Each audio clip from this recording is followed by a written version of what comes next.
Donc le but désormais c'est de discuter tous ensemble vraiment et possiblement en gardant en tête l'idée que de ce manifeste des îles que l'on pourrait produire à la fin de cette semaine, donc d'échanger et de voir les solutions qui pourraient être par exemple trouvées sur tous les sujets qu'on a évoqués. Donc voilà, Denis Bredin, une première question par exemple. C'est pas tant une question qu'une remarque à Pierre Butin et à l'importance. En fait, il nous a dit tout à l'heure, les gens n'étaient pas conscients de la richesse de leur patrimoine. Ce qui est absolument logique quand on est quelque part sur une île ou ailleurs. Ce qu'on voit quand on ouvre la fenêtre, ça nous paraît extrêmement banal. C'est notre quotidien. Par contre, savoir que ce quotidien est exceptionnel et rare et très localisé, ça, des associations comme Melvan permettent de le faire savoir à tous les insulaires. Et je pense que c'est le début d'une prise de conscience de la valeur des îles. C'est tout ce que je voulais rajouter pour le moment. Et ça, le fait que ce soit une association qui le fasse, c'est aussi très important. J'avais une petite question économique, donc je pense entre les deux l'intervenant d'introduction et puis aussi l'étude plus sur les îles spécifiquement. Je me demandais quel était le chiffre d'affaires, l'espèce de produit intérieur brut, on va dire, de l'économie sociale et solidaire à l'échelle nationale, et notamment le rapport de ce chiffre-là avec le nombre d'emplois. Il me semble que j'avais vu quelque part que l'économie sociale et solidaire est beaucoup plus intensive en emploi que l'économie classique. Du coup, je voulais savoir si vous aviez des chiffres là-dessus. Et du coup, même question pour les îles, par rapport au chiffre d'affaires ou produit intérieur brut global des îles du Ponant. Comment se positionne l'économie sociale et solidaire là-dedans, et notamment par rapport aux 300 emplois que vous avez identifiés.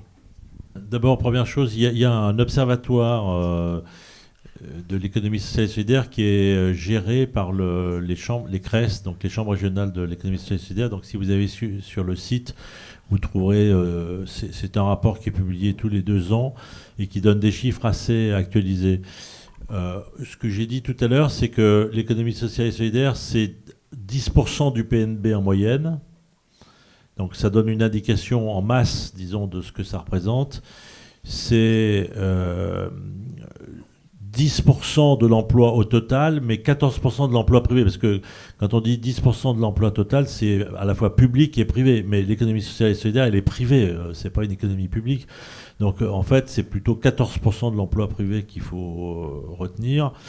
La grosse partie de ces salariés, c'est-à-dire 2 300 000 salariés, c'est le secteur associatif qui l'emploie, avec des secteurs qui sont beaucoup plus gros en nombre d'emplois. Donc ça, vous le verrez, mais par exemple le médico-social, et c'est ce qu'on retrouve dans les îles, le médico-social, c'est les établissements qui gèrent des établissements pour handicapés, personnes âgées, petits enfants, etc. Donc ça emploie tout de suite beaucoup de monde, ou l'aide à domicile, par exemple. Je ne sais pas ce qu'il en a ici, mais les associations d'aide à domicile, souvent, elles ont, au niveau du département, elles ont 1000, 1200, 1500 salariés. Donc ça fait beaucoup de monde. Donc de 2 300 000 emplois, dont l'essentiel est dans le secteur associatif. Et effectivement, si on regarde les chiffres de création d'emplois sur les 10 dernières années ou sur les 20 dernières années, l'économie sociale et solidaire n'a pas cessé de créer des emplois là où les secteurs industriels, agricoles, etc. en supprimaient. Donc il y a un solde de création d'emplois qui est très, très important. Et puis il y a une donnée, mais qui vous concerne peut-être moins, mais c'est qu'il y a beaucoup de départs en retraite dans les 5-8 ans qui viennent. Le chiffre, c'était 600 000 départs en retraite à horizon, je crois, de 2024 ou quelque chose comme ça, ce qui veut dire qu'il y a beaucoup d'emplois qui se libèrent pour les nouvelles générations dans le monde de l'économie sociale et solidaire. Donc c'est un secteur qui est créateur d'emplois. Et puis, ce qui me semblerait important à regarder, c'est un peu de travailler sur les nouvelles formes d'emploi. Parce que, enfin, je ne sais pas votre opinion, mais moi, je ne suis pas extrêmement favorable à l'ubérisation de la société. Au fait qu'on fait travailler les gens avec des systèmes de protection qui sont de moins en moins bons. Et là, quand même, l'économie sociale, par exemple, il y a les groupements d'employeurs. Je n'ai pas entendu parler de ça ici, mais il y a des secteurs d'activité qui ne peuvent pas employer des gens toute l'année avec un volume d'heures suffisant, mais des groupements dans le secteur culturel, loisirs, sport, etc. peuvent le faire. Il y a des groupements qui sont intéressants. Donc l'économie, au-delà de la masse des chiffres que j'ai dit, il y a aussi des formules, disons, sur la question de l'emploi où l'économie sociale et solidaire peut être assez intéressante. Sur la partie emploi dans les îles, on est resté au niveau de quantification de l'emploi, ce qui est déjà pas évident parce qu'il y a une notion de secret statistique et comme on est sur des volumétries très petites, souvent en fait la donnée est difficile d'accès. Et sur la dimension produit insulaire brut, je l'ai pas. Je sais pas si au niveau de l'AIP de IDEIL, il y a eu un PNB insulaire qui a pu être défini. Je pense que c'est pas non plus très aisé en termes statistiques. Je peux juste te dire que pour qualifier et essayer d'avoir un peu le PIB des îles, c'est extrêmement complexe. Pour le moment, on n'a pas trouvé la solution. On sait, avec nos partenaires européens, c'est en train d'être résolu. On ne sait pas si on va pouvoir avoir une sorte de formule qui nous permet de l'avoir. L'idée, c'est d'avoir des chiffres comparables entre les différentes choses. Alors, sur l'emploi, j'ai compris que c'était inférieur à la moyenne régionale sur les îles. Donc, par contre, ce que je disais en propos liminaire tout à l'heure, c'est que c'est pas parce qu'une association ne crée pas d'emploi qu'elle n'a pas d'impact économique. Et ça, c'est extrêmement difficile à mesurer. Et c'est vrai qu'on aimerait bien le faire, mais c'est une des données qu'on aura à préciser pour l'avenir. Ça nous laisse encore des champs de progression. Ouais, je voulais juste... c'est par rapport à la définition de l'économie sociale et solidaire. Bon, je crois qu'on avait déjà eu ce débat avec Audrey. Je trouve que ça ne rend pas quand même totalement compte de l'activité sociale et solidaire. On a parlé tout à l'heure de l'aide à domicile. Bon, il y a des communes, c'est des associations. Il y a d'autres communes, c'est le CCAS. Et le CCAS, il n'est pas dans l'économie sociale et solidaire, il fait exactement la même chose. Et je pense que moi, ça me pose un petit problème dans cette nomenclature-là, parce que l'économie sociale et solidaire, c'est pas uniquement par nature, on est association, donc on fait de l'économie sociale et solidaire. D'ailleurs, on parlait tout à l'heure qu'il y a des associations où les gens, ils sont là que pour eux-mêmes. Ça existe aussi. Et je prends un exemple aussi à l'inverse, qui concerne le secteur privé. Vous avez à Molène le seul restaurant qui fait du portage, le seul restaurant de l'île, il fait du portage à domicile pour les personnes âgées, parce qu'il n'y a pas d'autre structure. Il fait de l'économie sociale et solidaire. Alors je sais que j'enfonce des portes ouvertes, mais voilà, il y a quand même, je pense que les choses sont quand même beaucoup plus poreuses qu'on pourrait le penser. Il n'y a pas d'un côté les associations qui font de l'économie sociale et solidaire, les entreprises privées, et puis les communes. Je crois que, notamment dans les petits territoires comme les nôtres, beaucoup de choses marchent ensemble. Et à l'inverse, d'ailleurs, les communes sont bien contentes d'avoir des associations qui vont gérer certains secteurs, comme vous parliez à Belle-Île là, pour le ramassage du textile. Voilà, c'est des solutions intelligentes qui se mettent en place indépendamment des structures. Tout à l'heure, je vous ai dit que j'étais administratrice au pôle d'économie positive, sociale et solidaire du Pays d'Auray. Vous avez peut-être entendu positive, parce qu'il y a des entreprises qui s'approchent par leur pratique, par leur gouvernance, de l'économie sociale et solidaire. Donc on ne peut pas les exclure. C'est un ensemble d'acteurs qui agissent dans le même sens. Oui, je voulais savoir si vous aviez une méthode pour évaluer ce que vous appeliez les contributions indirectes de l'économie sociale et solidaire. Et par exemple, si le fait de permettre la réinstallation d'un foyer, d'une famille sur une île peut être prise en compte, donc notamment à générer un revenu dépensé sur le territoire. Et est-ce que la non-intervention de l'État peut être aussi une forme de compensation par l'économie sociale et solidaire, et donc inclure cela dans la rentabilité économique? Moi, je ne sais pas répondre sur les îles, mais peut-être qu'un de vous deux peut répondre. Je voudrais redire à Monsieur le maire que je suis absolument d'accord avec vous. Moi, il faut pas qu'il y ait des murs entre les systèmes. Moi, je ne crois pas du tout. C'est pour ça que le fait de regarder comment on coopère, comment on crée des solutions ensemble, etc., c'est me semble-t-il, la bonne solution. Ceci dit, si on fait simplement de la statistique, puisque c'était les questions qui étaient posées, les salariés du CCAS, ils sont quand même des salariés d'une structure communale. Donc ce qui n'est pas la même chose que d'une structure privée. C'était uniquement ça la réponse. Sur ce que font les uns les autres, il y a des gens qui sont dans le SS qui font des choses, et d'autres qui sont dans le département ou la commune qui font pratiquement la même chose selon les endroits. Sur la question qui a été posée là, sur la mesure, je ne sais pas si on est capable de dire dans les îles, c'est quelque chose qui serait intéressant. Moi, ce que je sais, c'est que par exemple, dans des secteurs comme les secteurs de l'insertion, donc par exemple tout ce qui s'appelle l'insertion par l'activité économique, donc qui sont les entreprises d'insertion, les chantiers d'insertion, les associations intermédiaires. Il y a eu des travaux qui ont été faits et qui montrent d'une part que ces structures souvent payent des impôts, et donc il y a de l'argent qui revient dans la collectivité, qui revient à la collectivité qui est payée. Puis il y a toute la problématique de ce qu'on appelle les coûts évités aussi, c'est-à-dire de dire finalement quand on réinsère un chômeur, ça a des conséquences, et ça, là il y a des travaux qui ont été faits qui permettent de le mesurer. Sur la question que vous posez plus sur une économie insulaire, ça je ne sais pas répondre s'il y a des outils qui permettraient d'en dire un peu plus, mais je trouve que ce serait intéressant, parce que dans l'atelier ce matin sur l'innovation, moi je trouve qu'une des questions pour les îles, c'est la question du tourisme. C'est-à-dire comment on fait pour avoir des outils qui permettent de mesurer une espèce de comptabilité du tourisme, nombre de gens qui viennent, etc., en positif, les dépenses qui sont faites par les touristes, etc., mais aussi d'autres indicateurs qui sont des indicateurs qui, pour certains, sont peut-être plus négatifs, enfin en tout cas qui peuvent poser des problèmes, et qu'on ait une espèce de vision qui permette de regarder ce qu'ailleurs on appelle les externalités positives et les externalités négatives, quoi. Et je pense que pour le tourisme, c'est extrêmement important, et d'anticiper, de regarder à 20 ans devant soi sur quel tourisme on veut dans les îles par rapport à ce que vont être les évolutions de la société, et de ne pas faire du tourisme comme ceux des 20 dernières années. C'est pas un reproche sur les 20 dernières années, mais c'est devant qu'il faut regarder, à mon avis, pour faire autre chose en matière de développement touristique. Et là, je pense que l'économie sociale et solidaire pourrait être un partenaire et un relais intéressant. Ce matin, on a parlé d'Airbnb. Airbnb, c'est une structure totalement capitaliste. Bon, d'accord, ça permet de faire voyager du monde, mais il y a quand même aussi des effets, on le voit bien sur les grandes villes, où maintenant, elles sont obligées de prendre des règlements, etc. Et là, je crois vraiment que l'offre que le peut faire pour permettre des choses comme ça est plus intéressante que quand c'est des entreprises qui appartiennent à des fonds de pension.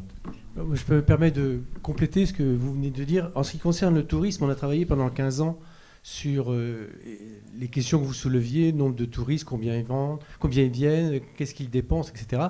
C'était les observatoires Bounty. D'ailleurs, Solène Lebert, qui est ici, c'est elle qui avait fait sa thèse sur ces observatoires que l'on a installés sur Chauzet, sur le Mont-Saint-Michel, sur Port-Cros, sur Port-Col, etc. Donc c'est un travail que nous avions commencé, qui se poursuit sur l'archipel de Chauzet, mais qui sur les autres îles s'est arrêté. Mais effectivement, je suis complètement d'accord sur le fait qu'on manque incontestablement de données aussi pour la mesure. Et le travail que nous avions fait il y a 3 ans sur les entreprises, on avait fait un inventaire de toutes les entreprises du Ponant, et j'ai plus les chiffres en tête, mais on avait qualifié les types d'entreprises. Je pense qu'on peut retrouver ces données-là assez facilement. Bon, c'est pas fait actuellement, mais ça pourrait être une suggestion de cette rencontre d'aujourd'hui, de trouver des outils pour la mesure. Mais au-delà, je pense que ce serait intéressant que alors ces questions économétriques, elles sont importantes, mais que les gens des associations là, des îles s'expriment quand même sur leur réalité, leurs besoins, leurs attentes. À ce débat, je voulais avoir une entreprise qui s'investisse à fond dans le capitalisme et qui a une aile philanthropique et qui aide les gens. C'est plus ou moins ça, parce que certes, vous parlez de l'économie sociale et solidaire, mais il ne faut pas courir derrière le capitalisme aussi. Il peut y avoir une entreprise, s'il y a une représentante ou un représentant d'une entreprise à fond dans le capitalisme et qui a une aile philanthropique qui aide les gens, parce que dès que vous aidez les gens, c'est sans contrepartie ou sans attendre un retour sur investissement, parce que vous donnez de l'argent, vous donnez de la subvention. Donc, comment est-ce que c'est une bonne chose, et partagez vos expériences avec nous. Nous, on a bénéficié, par exemple, de mécénat de la part de 2 fondations. Voilà, donc c'était derrière ces fondations, il y a eu des entreprises quand même, et des entreprises qui fonctionnent pas dans le domaine de l'ESS. Oui, mais dans notre cas, nous n'accepterions pas de recevoir de l'argent de n'importe qui. On lutte contre les déchets, on se bat pour l'environnement, on se bat pour des emplois correctement payés, etc. Donc je pense qu'on ne peut pas accepter de fonds de n'importe qui. À propos de la fondation Total, justement, c'est toujours très drôle de voir Total donner des brasseurs de sauvetage ou autres à la SNSM, mais continuer de lui faire payer le fuel. Alors moi, je suis Antoine Tarteau, donc je suis un salaud de patron de Bréa. Oui, c'est moi. Ouais. Donc c'est vrai qu'en fait, on peut en effet avoir une activité économique sur une île, gagner de l'argent, ça c'est sûr. Moi, je suis sur une niche, Bréa, 3 km². Beaucoup d'argent, parce que beaucoup de résidences secondaires très friquées. On est l'île du Ponant bourgeoise, bon, on en profite.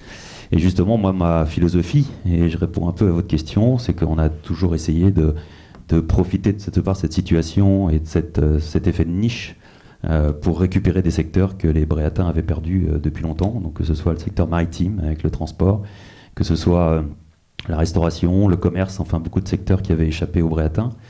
Et moi, j'ai participé à ça d'une manière ou d'une autre. On participe aussi à tout le monde associatif. Donc, par exemple, moi, j'ai instauré en parallèle de la DSP transport public un bateau de transport sur lequel je fais des tarifs pour les Bréatins, qui est différent du tarif pour les autres. On assure aussi la livraison pour les personnes âgées de Bréa, des bouteilles de gaz, enfin de tout ce qui est lourd, gratuitement, en partenariat avec le CCAS de la commune.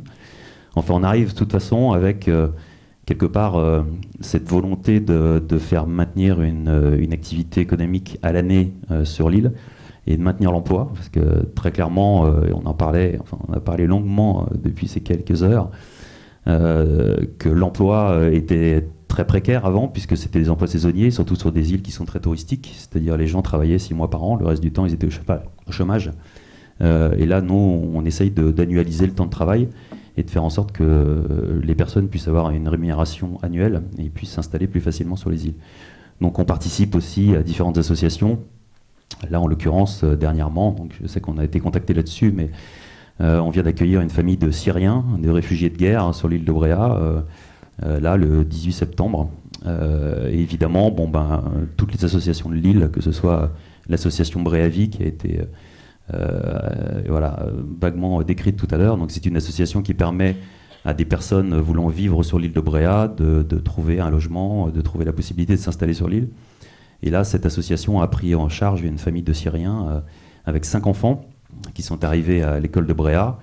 5 enfants à l'école de Bréa, c'est 20% d'effectifs en plus. C'est important. Et donc forcément, toute l'île s'est un peu mobilisée, les artisans, les commerçants, beaucoup de commerçants ont donné énormément de choses, les estivants également, la municipalité qui a aussi accueilli cette famille, et moi, ma société qui a proposé un emploi aux pères de famille. Et dans social et solidaire, je pense que les îles ont toujours été solidaires, ça c'est une certitude. Et le social, peut-être un petit peu moins en fonction des îles, mais c'est quelque chose sur lequel on peut travailler maintenant. Et je pense, moi, plus à l'économie mixte, c'est-à-dire les entreprises et les entrepreneurs insulaires doivent participer au développement et à la vie sur les îles. Moi, alors, je me bats avec mon comptable, enfin, on en parlait tout à l'heure avec... mais, en fait, nos comptables nous disent, mais c'est pas possible, vous dépensez de l'argent n'importe comment, vous donnez des salaires que vous devriez jamais donner, etc. Mais en même temps, on a la chance de pouvoir vivre sur une île.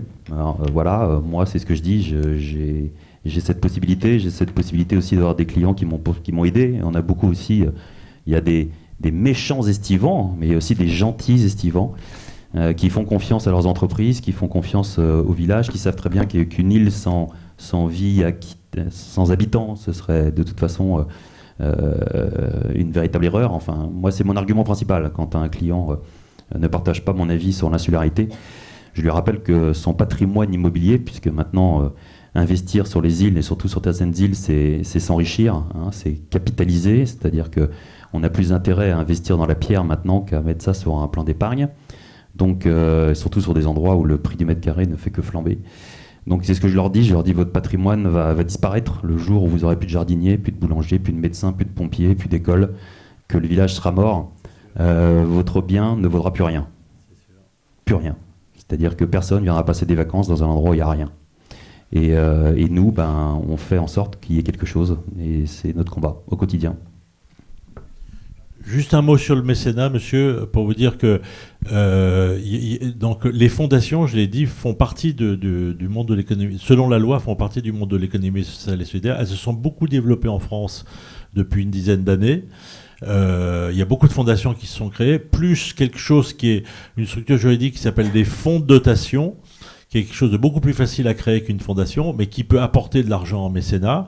Donc l'économie sociale et solidaire, de plus en plus, elle a l'habitude de travailler avec des mécènes d'entreprises pour monter des projets. Il faut savoir quand même que les associations en France, le budget total, c'est 113 milliards d'euros. Et sur ces 113 milliards d'euros, il n'y a que seulement 4 milliards, c'est déjà pas mal, mais 4 milliards de mécénat.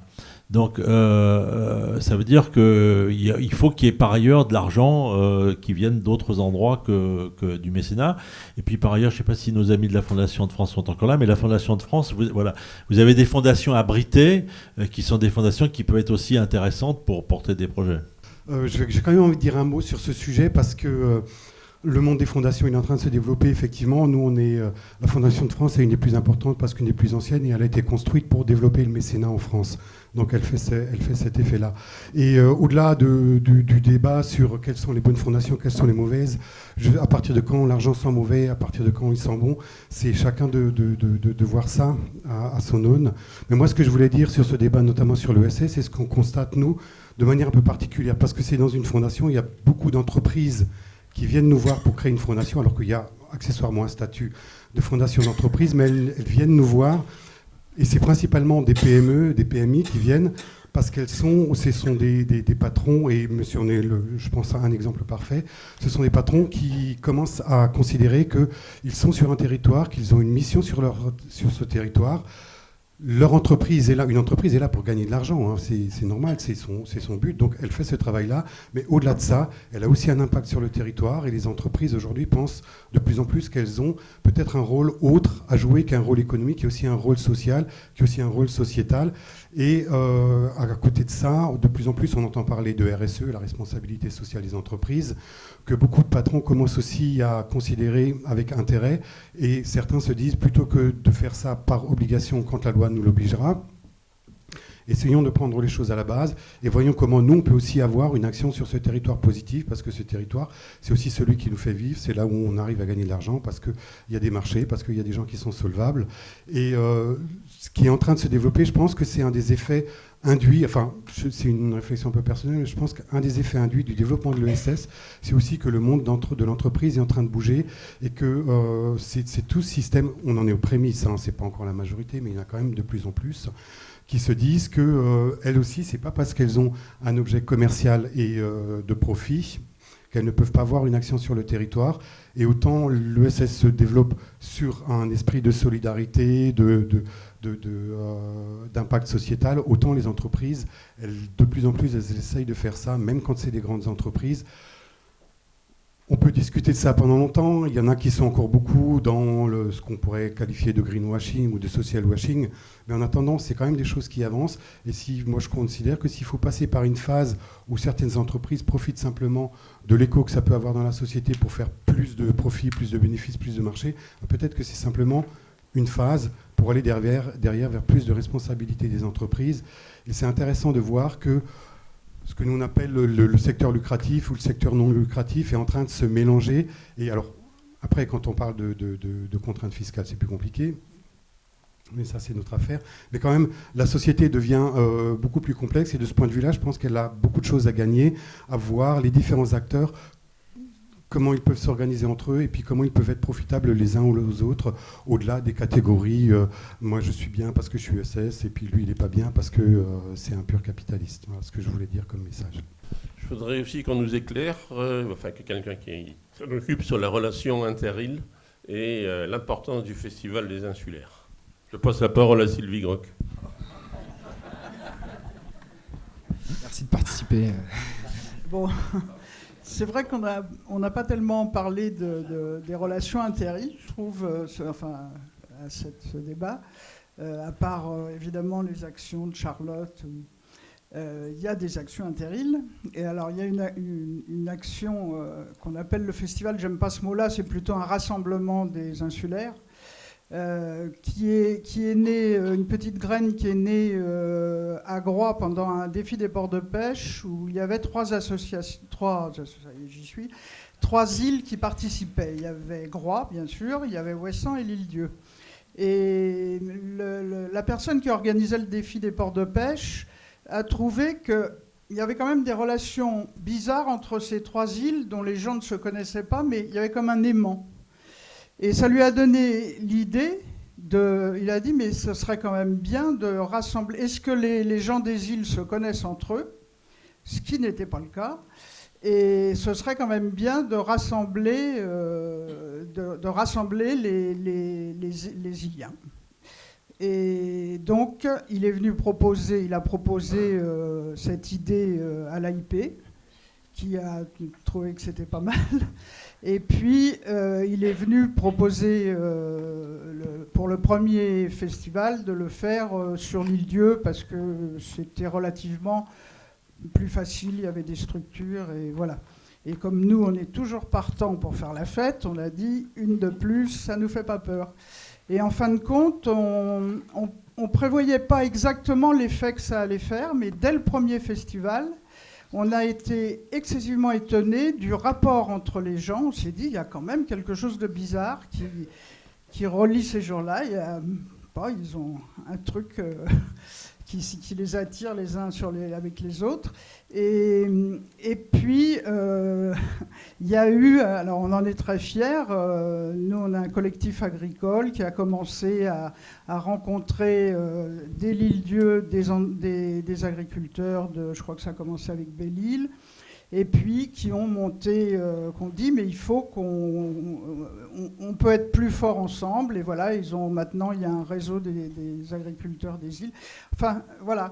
Et ce rassemblement fait qu'il y a vraiment tous les ans, alors c'est très différent évidemment dans chaque île, puisque d'abord chaque île a sa personnalité, et en plus de ça, pour des histoires de dimension, voilà, il faut que ces festivals soient très différents, mais à chaque fois on découvre de nouveaux avantages, voilà, parce que d'une certaine manière ça peut réunir la population de l'île, ou l'île qui nous invite, et ça réunit vraiment les insulaires entre eux. Je pense que c'est une action intéressante. Et maintenant, comme disait Yves pour un autre festival, je pense que c'est incontournable. J'aurais voulu, pour peut-être clore, enfin je ne veux peut-être pas clore si tout le monde n'est pas prêt, mais j'aurais voulu parler d'une association qui s'est montée donc, en 2015. Alors, ça avait commencé avec les cirés jaunes, et donc voilà, par rapport enfin, c'est venu suite à la délégation de service public, et donc il y a eu un tollé par rapport à la suppression des tarifs, enfin voilà. Et en fait, au départ, cette association, elle a essayé de regrouper plusieurs îles, et donc ça a été une tentative d'une association qui représentait donc Groix évidemment à l'origine, tout ce qui est transport, ils sont très virulents là-dessus, Belle-Île, et puis il y a eu Watt et Dick, donc des membres, voilà, donc cette association a essayé d'évoluer, donc au départ ça s'appelait l'association Île en danger, et bon, après quand tout ce mouvement est retombé, elle a essayé d'évoluer donc en changeant son intitulé par La Voix des îles, pour essayer de montrer peut-être quelque chose, justement ce regroupement d'îles, et de montrer un modèle pour proposer des choses et de défendre cette spécificité insulaire.